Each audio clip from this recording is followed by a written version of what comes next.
Chapter 7. Mr. Tiberias' correspondence with Cameron becomes most unpleasant. Cameron awoke with fresh vigor. He was still getting accustomed to his newfound strength. He rarely woke up with kind of enthusiasm at all, and usually felt unprepared and out of his element. It may have had something to do with his sleeping medicine that Dr. Eakins prescribed him. It worked within minutes, canceling out the usual inner negative turmoil which Cameron felt at bedtime, and inducing him a comforting, assuaging sensation as he drifted off to sleep. Not one bad dream had harassed Cameron that night. He had slept every minute with a quality state of rest that reinvigorated him for the next day. Simply put, he felt wonderful. On top of the world, even. Nobody could stop him. What manner of things did he have in mind for today? What could he accomplish with his overabundance of time and energy now available to him? He scanned throughout the room and saw the messy pile of books that he had been perusing on dream symbolism, psychology, and demonology. Cameron decided that it would do him no good sedentarily reading books that would only make him despondent or gloomy. He settled on going to the market to buy more groceries. There wasn't a pressing need for more. He wanted to stretch his legs, pass by the public park, or run a few other errands while he was in town. Exiting the front door of his house, Cameron decided not to lock the front door. Sure, there were many reasons to do so, especially considering the crime rate in West Plainsville. However, Cameron felt particularly upbeat, trustful, even foolhardy that day, and left the door unlocked. Nobody who was young enough to steal from him even lived within a couple of blocks anyway, and people had their own houses to take care of. Cameron trekked across his own neighborhood in a state of ease. He didn't give the mostly dilapidated homes around him looks of tacit disdain anymore. He only felt that West Plainsville could use some improvement, but was, at heart, a decent city. Moving on Main Street, he spotted several merchants, newsstands, vendors, and avenues that morning. This was highly unusual for a city like West Plainsville, which was typically inclined to promote only bars and occasional loud and distasteful music festivals. Oftentimes, people sequestered into their own homes, but it seemed that everyone was willing to work in the street that morning.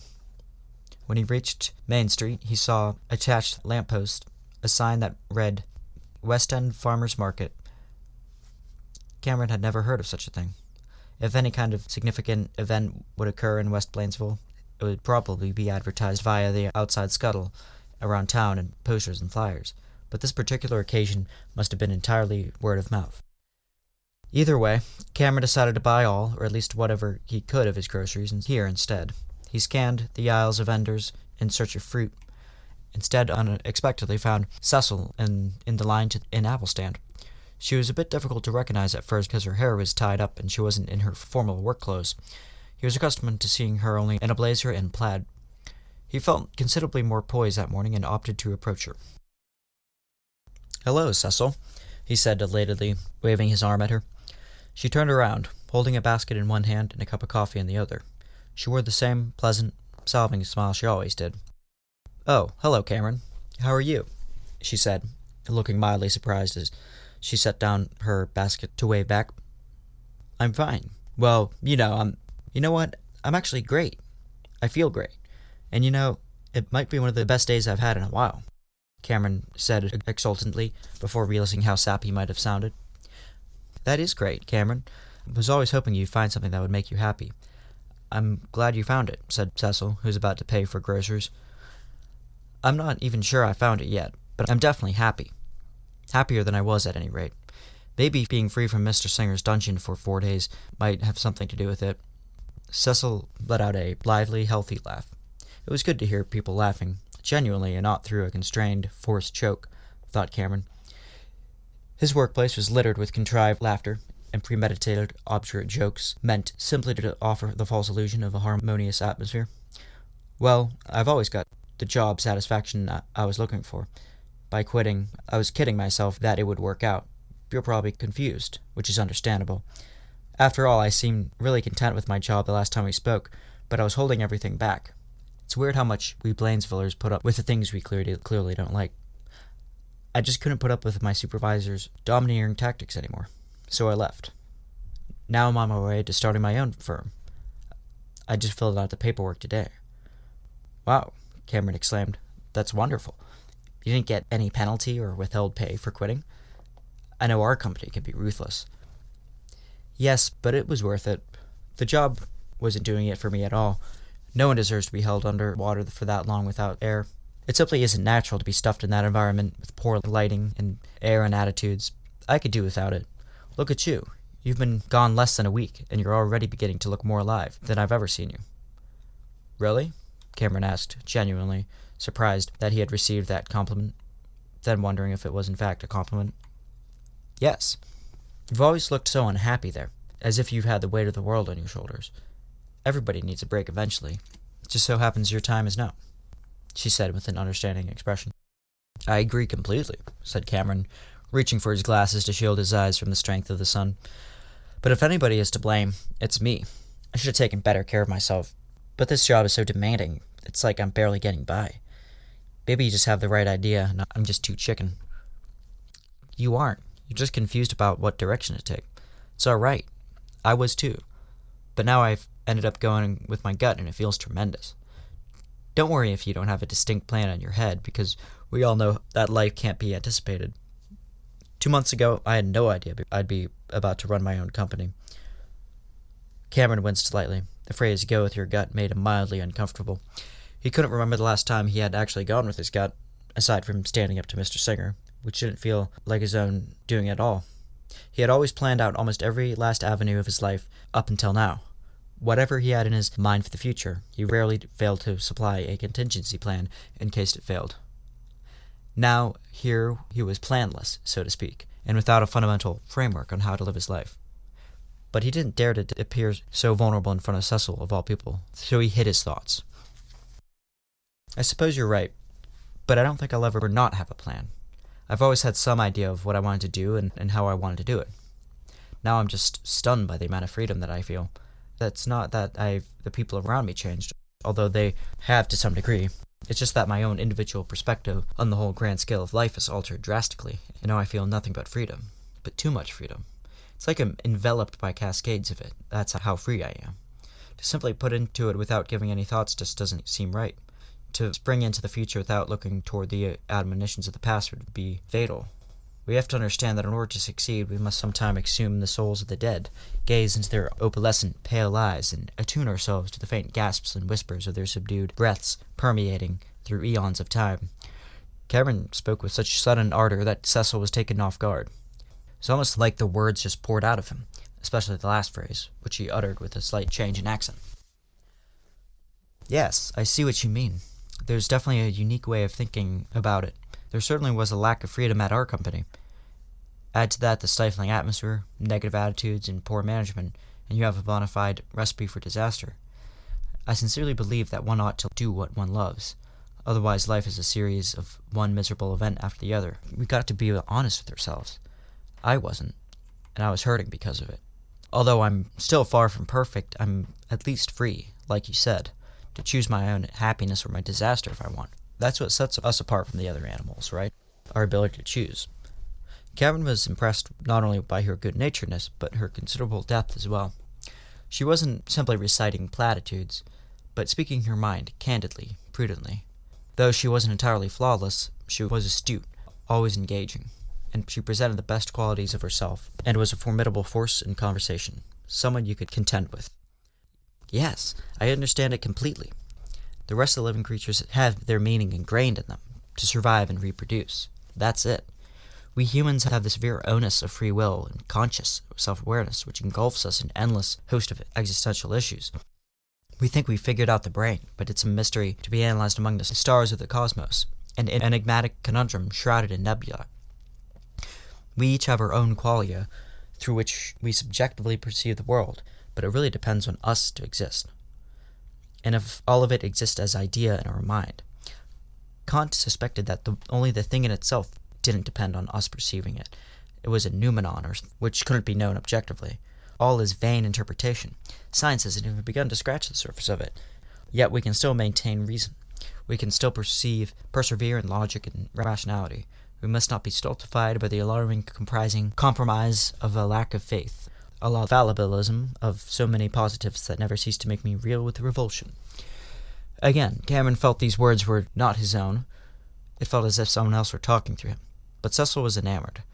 Not so much about what he was saying, but how. He was speaking emphatically while twirling his arms as if play acting in a theater. It was a bit comical, but she didn't laugh, only gazed in wonder.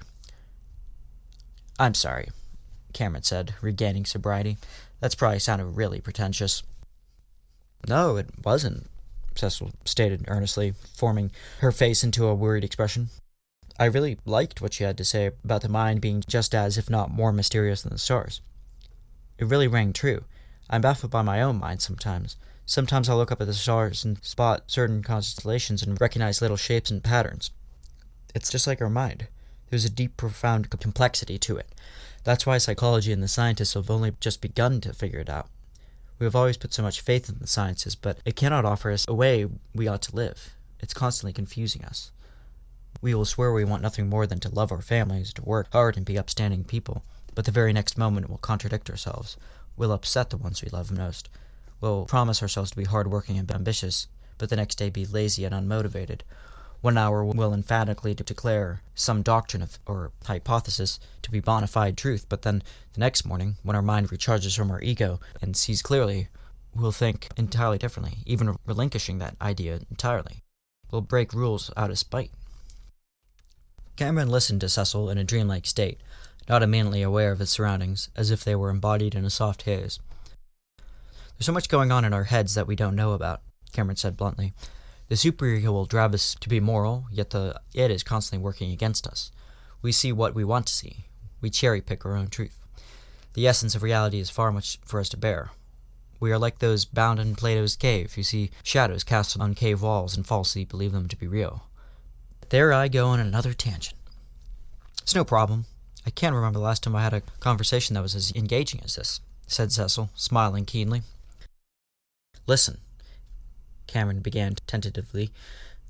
"I know this might sound a bit far-fetched, but would you want to go out for dinner sometime?" He began to sweat. It was that apprehensive, neuronic kind of sweat that pronounces itself in beads that falls down your forehead and cheeks, the kind that engenders unwanted body odor. He knew that he might be in over his head. "Well," began Cecil, looking to the ground undecidedly, "you seem like a really nice guy, insightful and sincere, but I really don't know you too well." "Exactly my point," Cameron started with a sudden decisiveness that came off as brash even. "You and I can get to know each other at said dinner. Then we'll probably be acquainted. As friends, I mean. It's not like I'm proposing marriage here." Cameron yet again felt as he were not in control of his actions. He crossed his arms and awaited a response. Cecil appeared to have been taken a little by surprise by Cameron's suggestion. "I see. I guess I really don't have as much going on lately, and like you said, we would only be getting to know each other. I suppose what I'm trying to say is that I think for a woman in this day and age to go out with just anybody is a difficult terrain. You don't know what you're going to find out there," Cecil responded, slightly guardedly. "You'll know what you'll get when you go out with me. I'm not hiding any tricks up my sleeve. We can talk as we are now, with the only difference being the accompaniment of food and maybe wine. I do like a nice Cabernet Sauvignon," said Cameron, who was now more composed and speaking a bit facetiously. "Well, I suppose it won't be a waste of time for either of us. I just don't want to be too careless," said Cecil cautiously. "Do you ever go out to eat?" Cameron interjected suddenly. "Why, yes, every now and then," she admitted, still mildly at ill ease. "Think of it as having a dinner with a friend, or better yet, even all by yourself. Sometimes that's the best kind of dinner there is, when one gets to eat as much as one wants. Just act as if I'm not there. But in the meantime, I'd offer chatter, jokes, and a host of entertainments. Do you like playing cards?" "Why, yes, a little," she said, clenching to her purse slightly. "Well, never mind that. We'll save all that for the day of. Well, we'll just have a simple dinner. Does Friday at 6 p.m. work with you?" he asked authoritatively, as if he already knew what the answer would be. "Yes, that should work fine," said Cecil, in somewhat of a daze, as if what was happening didn't seem entirely real to her. "Perfect. I'll see you then," Cameron said with a succinct clarity, and walked off, proceeding to finish up running his errands. The thought of possibly having offended or upset Cecil never occurred to him all throughout the rest of the day, It was as if his mind suddenly, for a few hours, had become an emotionally impervious, closed-off system that didn't allow for passion or caprice to sway it. He just had a sense of aplomb and confidence. The next day, however, he felt awful in the sense that his life had been sabotaged in some way. It was similar to how it feels when someone had been intoxicated and they don't remember the details of the previous day, but now have to face up to the brunt of the consequences only in the present. It felt like something had hijacked his mind or body and used it for nefarious purposes, and he had a certain intimation as to who it was that had done it.